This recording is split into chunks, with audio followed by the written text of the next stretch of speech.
Pemirsa, Chai Changpan terpidana mati kasus narkoba dengan barang bukti 110 kg sabu ditemukan tewas gantung diri di sebuah hutan usai kabur dari lapas Tangerang. Informasi terkini terkait misteri kematian Chai Changpan, kita menuju Polda Metro Jaya. Apa ya?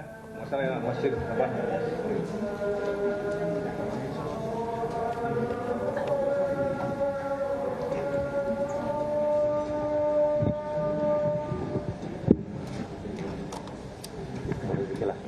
Dijelaskan yang tim kita bergerak itu.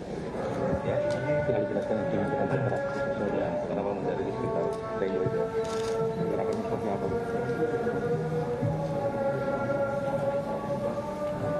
Apa nih? Ya pemirsa, tadi adalah konferensi pers yang dilakukan oleh Kapolda Metro Jaya terkait perkembangan kasus Chai Changpan. Namun kita nanti akan kembali lagi ke Polda Metro Jaya. Sebelum itu ada informasi terkait ratusan warga berdesakan saat mengurus modal usaha di Dinas Perindustrian Kota Tangerang, Banten. Warga bahkan nekat memanjat tembok pagar perkantoran. Ratusan warga berdesakan hingga memanjat tembok pagar kantor Dinas Perindustrian, Perdagangan, Koperasi, dan UKM Kota Tangerang. Ratusan warga ini membludak untuk mengurus data stimulus modal usaha bagi pelaku usaha mikro. Pengurusan data ini diperlukan untuk mendapatkan bantuan sebesar Rp2.400.000. Kurangnya persiapan dari dinas terkait membuat warga saling berdesakan untuk mendapatkan nomor antrian paling awal tanpa peduli protokol kesehatan.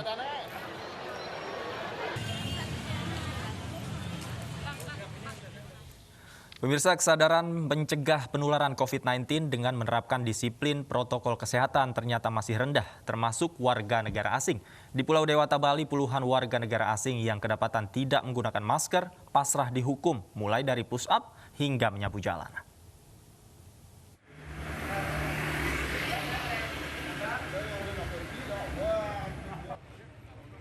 Razia masker yang digelar di kawasan Desa Canggu, Kute Utara, Badung, Bali kembali menjaring puluhan wisatawan mancanegara. Ingin menghindari hukuman, beberapa warga negara asing yang terjaring mencoba protes. Mereka beralasan tidak mengetahui sosialisasi penggunaan masker. Namun hal berbeda ditunjukkan seorang warga negara Spanyol yang sehari-hari berprofesi sebagai chef atau juru masak. Sadar telah melanggar protokol kesehatan, dirinya langsung mengambil sapu membersihkan jalanan. Yeah, because this morning I go Karja, I pushing because tidak ada time, I forget my masker. Nah, seperti kita lihat tadi, bahwasanya pesta asing yang lalu lalang di sini masih banyak yang tidak memakai masker, yang tidak mematuhi protokol kesehatan. Jadi kita ingatkan dengan cara memberikan efek jerah lah paling tidak.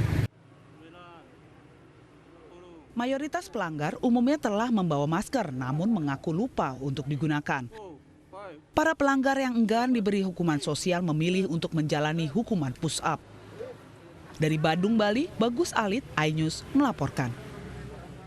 Dan pemirsa, kita kembali ke Polda Metro Jaya untuk mengetahui bagaimana misteri kematian dari terpidana kasus narkoba Chai Changpan. Nah, dari keterangan istrinya bahwa mereka kemungkinan besar masih berada di sekitar Tenjo dan dimungkinkan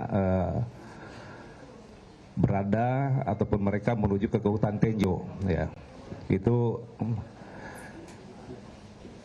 kemudian kami dari Polda Metro Jaya membentuk tim khusus, ya, tim khusus gabungan yang terdiri dari narkoba, kemudian Krimum, Krimsus, Polres Tangerang, dan Lapas.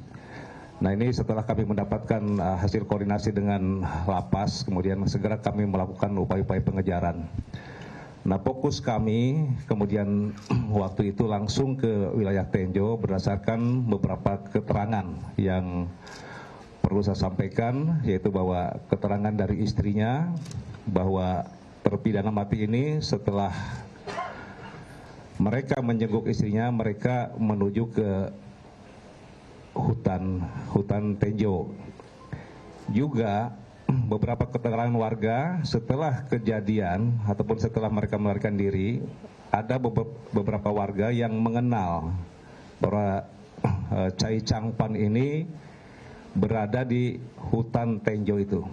Jadi ada sekitar 3 orang yang menyampaikan bahwa mereka ketemu dalam waktu 1 minggu, ketemu Chai Changpan. Tetapi tim kami ini kemudian terus bergerak, ya, bergerak di sekitar hutan Tenjo, kemudian juga melakukan penyisiran di hutan Tenjo ini.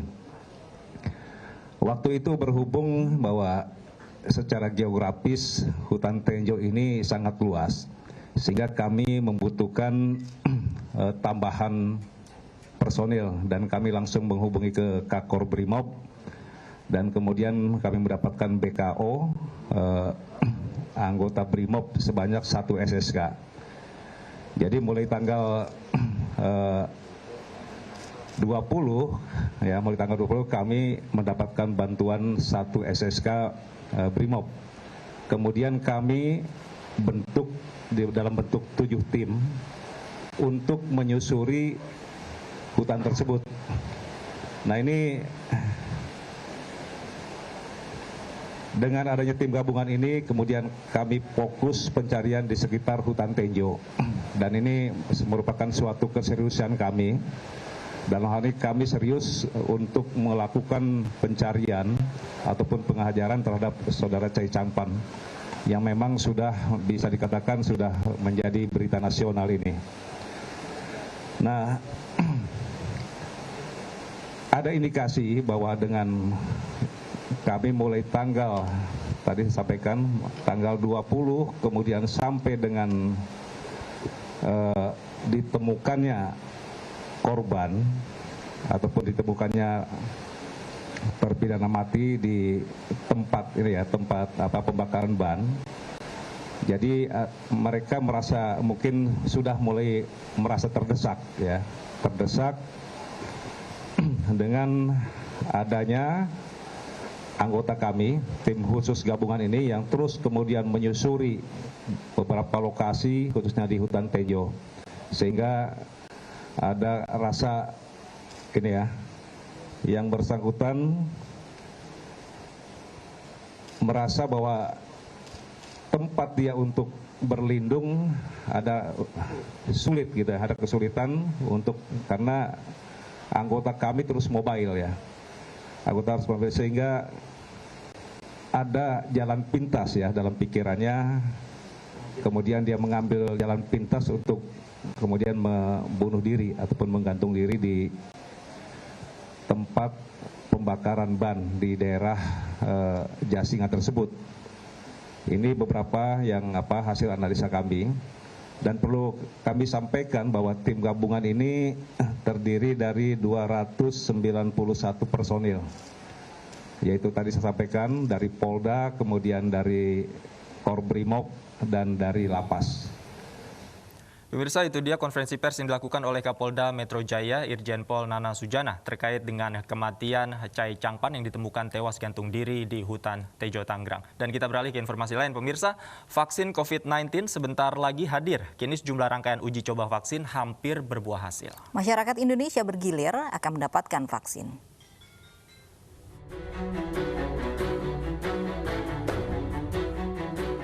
Vaksin COVID-19 untuk virus yang tergolong baru sudah hampir dipastikan ada. Namun hingga kini belum bisa memastikan adanya 100% proteksi karena semuanya masih dalam tahap uji. Sementara di Indonesia, 1.565 relawan Indonesia telah diberikan suntikan vaksin Sinovac asal Tiongkok dalam uji klinis fase 3. Sedangkan injeksi suntikan kedua sudah diberikan kepada 843 relawan dari total 1.620 relawan Indonesia. Pemerintah telah susun skema rencana pemberian vaksin pada masyarakat Indonesia.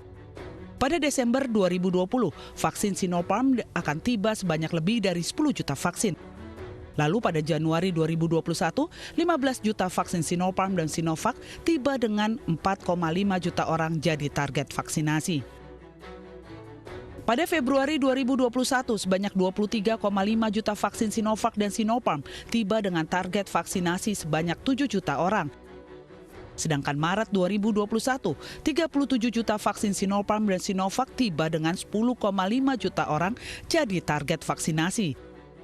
Dari April hingga Juni 2021, sebanyak 45,2 juta vaksin Sinovac tiba dengan target vaksinasi 29,1 juta orang. Pada Juli 2021, 32 juta vaksin Sinovac dan Genexin tiba dengan target vaksinasi 8 juta orang. Dan selanjutnya hingga bulan Maret 2022, lebih dari 160 juta vaksin akan dihadirkan dan lebih dari 100 juta orang warga negara Indonesia akan diberikan vaksin. Seluruh alokasi prioritas ini akan mempertimbangkan kriteria dan prioritas penerima serta wilayah yang tentunya mengacu kepada Perpres nomor 99 tahun 2020. Dan pemerintah tetap akan berusaha melakukan alokasi dan mengutamakan asas keadilan. Masyarakat mohon bersabar dan terus memantau informasi resmi dari Satgas terkait tahapan vaksinasi ini dengan cermat dan selalu mematuhi protokol kesehatan serta upaya yang dapat dilakukan saat ini juga. Perlu dilakukan sosialisasi yang masif tentang pentingnya vaksinasi sebagai upaya efektif dalam mencegah penyakit dan bahayanya pandemi COVID-19 dalam berbagai perspektif kehidupan. Solusi pengendalian COVID-19 tidak hanya vaksin, tetapi kita tetap harus melakukan hal yang terbaik, yaitu terapkan protokol kesehatan, memakai masker, menjaga jarak, dan mencuci tangan menggunakan sabun. Tim Liputan iNews melaporkan. Dan melalui sambungan Zoom kita sudah bergabung dengan Profesor Dr. Amin Subandrio, Kepala Lembaga Biomolekuler Eijkman Institute. Selamat siang, Prof. Selamat siang, Mbak Lovi dan Mas Lovi. Prof, ini vaksin Sinovac dan Sinopharm ini yang nantinya akan diterima masyarakat Indonesia. Apakah memang betul-betul bisa dikatakan efektif dan siap diterima oleh masyarakat?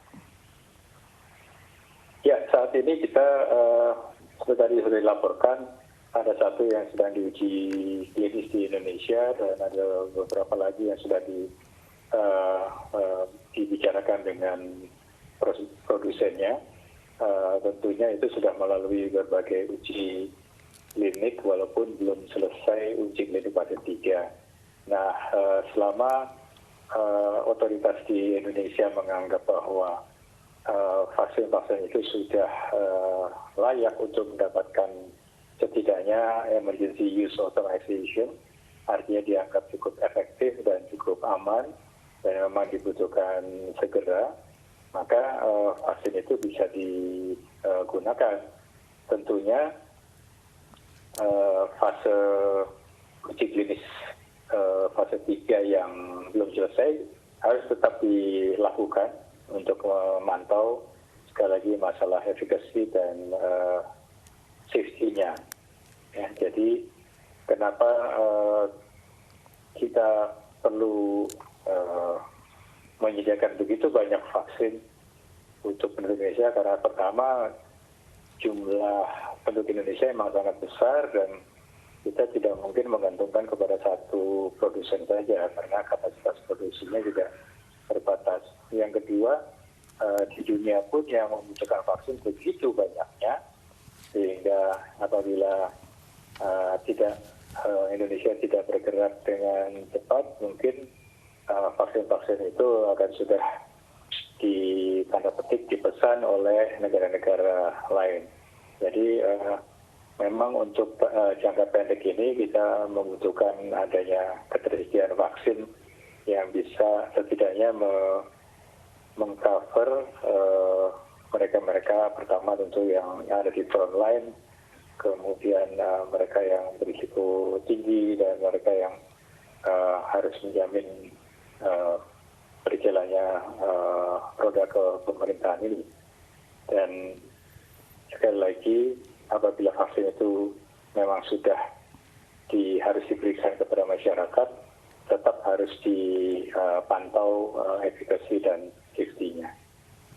Baik, Profesor, jika memang nanti sudah betul-betul lolos uji klinis seperti itu, siapa saja yang menjadi prioritas untuk diberikan vaksin? Golongan masyarakat yang seperti apa, Prof?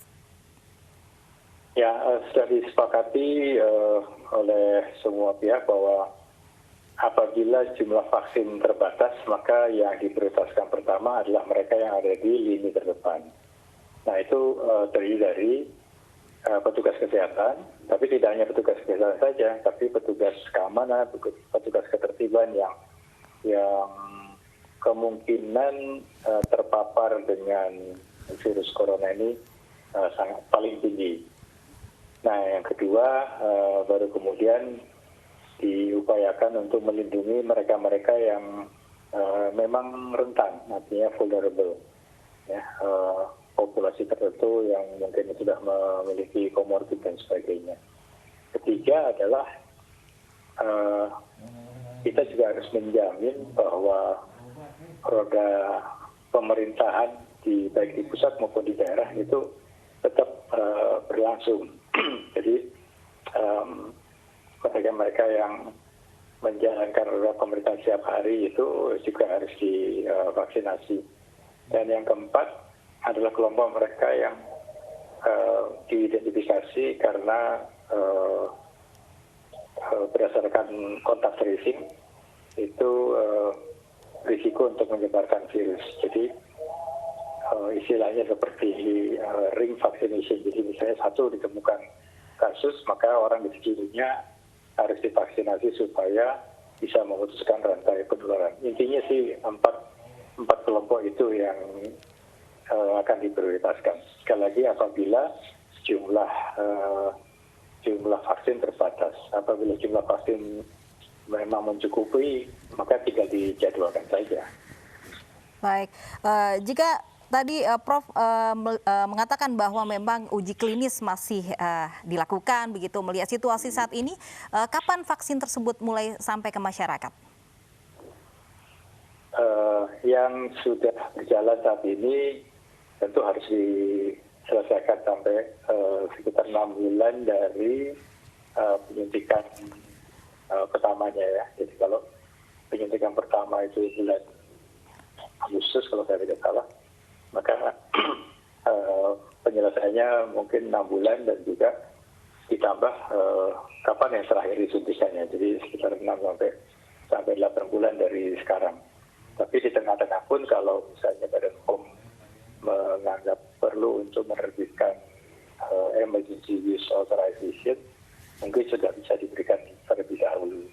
Nah, vaksin-vaksin yang diperoleh dari luar negeri itu tentunya juga harus mendapat jaminan dari pembuatnya bahwa itu sudah memenuhi persyaratan efficacy dan safety, serta dari pemerintah yang bersangkutan sudah mendapatkan otorisasi untuk dipakai dalam keadaan emergency, ya. Jadi emergency use authorization itu setidaknya sudah diberikan oleh pemerintah setempat, kemudian mendapatkan approval dari otoritas di Indonesia.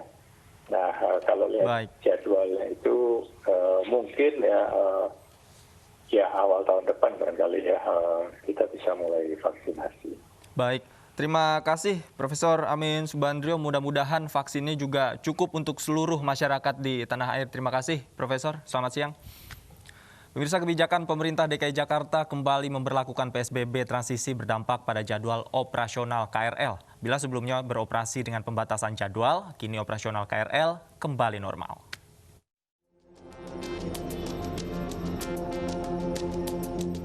Kepadatan penumpang terjadi di Stasiun Tanah Abang, Jakarta Pusat. Hal ini seiring dengan kembali normalnya jam operasional kereta listrik di ibu kota. Bila sebelumnya KRL dibatasi beroperasi dari pukul 4 pagi hingga 10 malam, kini KRL bisa beroperasi hingga pukul 12 tengah malam. Langkah ini diapresiasi pengguna KRL.